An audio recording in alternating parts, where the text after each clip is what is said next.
General Kim Il-sung was so iconic when he was doing field guidance, and he did so many that the North Korean leaders have a reputation of doing field guidance.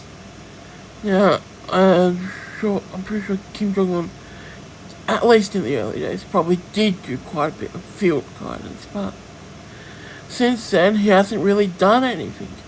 That's not to say there's no field guidance, but that responsibility is delegated to the premier and like lower ranking important officials, like the premier and stuff.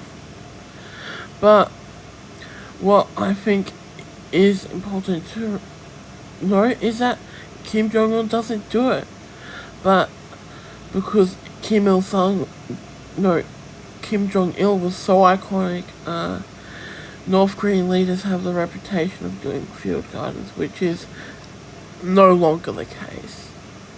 And of course, that's a bit problematic because field guidance allows the leader to not just trust the people around him, because what's very disastrous is being surrounded by yes men and they're saying all's doing well and stuff, everyone likes you and stuff.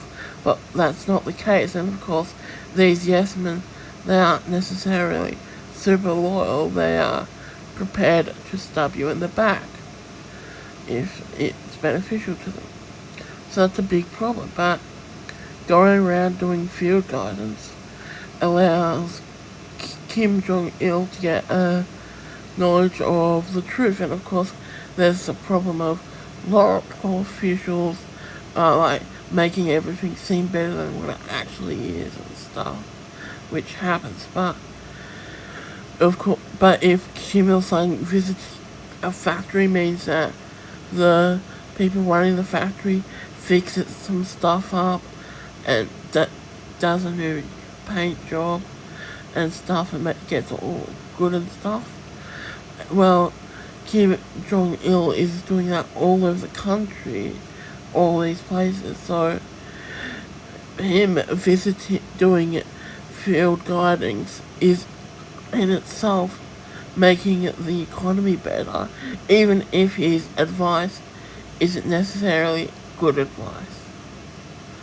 But of course, he did so many field guidance. I'm sure if that would have allowed him to get an idea of like be very knowledgeable about how the economy is run. So if a particular factor was doing something very well, I'm sure he would have noticed that's good, and then he would have been able to transport that knowledge to different factories. So yeah, field guidance, iconically Kim Jong-il, but not Kim Jong-un, and that is all.